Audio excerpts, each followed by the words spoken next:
সেই পিতার কোনো সক্ষমতা নেই।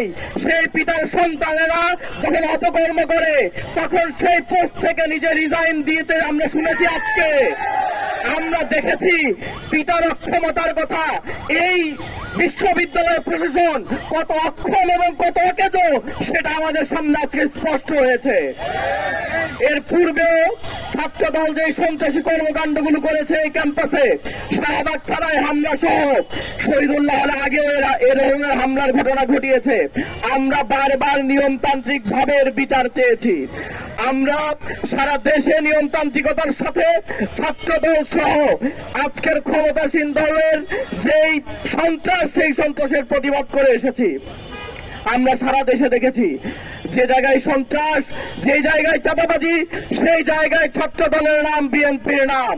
আমরা নিয়মতান্ত্রিক ভাবে এর প্রতিবাদ করতে চেয়েছি, কিন্তু তারা যখন প্রতিটি পদে পদে আমাদের উপর হামলা করার সাহস দেখায়, যখন তারা আমাদের উপরে হাত তোলে, তখন আমরা স্পষ্ট করে বলতে চাই, যদি এখনই তারা না থামে তাহলে আমাদেরকে এর বিরুদ্ধে যে প্রতিরোধ, সেই প্রতিরোধ করে তুলতে হবে। আমরা জুলাই প্রতিরোধ করে তুলেছিলাম, আমরা আবারও প্রতিরোধ করে তুলতে জানি। আমরা ছাত্র সমাজকে আহ্বান করতে চাই, এই ছাত্রদল নতুন করে বিভিন্ন ক্যাম্পাসে গণরুম তৈরি করছে। এই ছাত্রদল নতুন করে আবার গেস্ট রুমের কালচার ফিরিয়ে আনতে চায়। আমরা আপনাদের আহ্বান করতে চাই, কারা আপনার অধিকার নিয়ে কথা বলে সেটি দেখতে শিখুন। কারা আপনার অধিকার নিয়ে কথা বলে সেটি দেখতে শিখুন।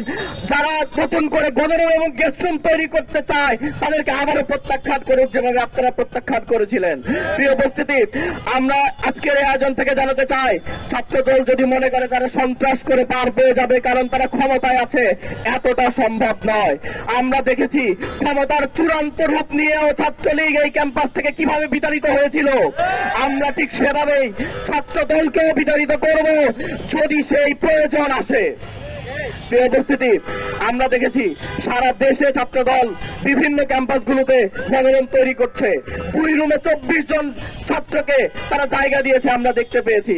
অথচ এই ক্যাম্পাসে যখন শিক্ষার্থীদের অধিকার নিয়ে আমরা কাজ করি, হল সংসদ যখন কাজ করছে, তখন আমরা দেখতে পাচ্ছি দফায় দফায় প্রভোস্টরা নির্বাচিত প্রতিনিধিদের সকল নোটিশ পাঠাচ্ছে।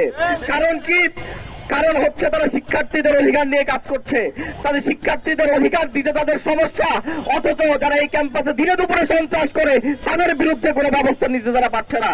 আজকে আমরা দেখেছি প্রক্টর অফিস থেকে বলা হচ্ছে রাগের মাথায় সবাই নাকি কিছু করে ফেলে। রাগের মাথায় যদি করে সবকিছু জাস্টিফাইড হয়, তাহলে কি রাগের মাথায় যদি কেউ সন্ত্রাস করে সেটা কি বৈধ?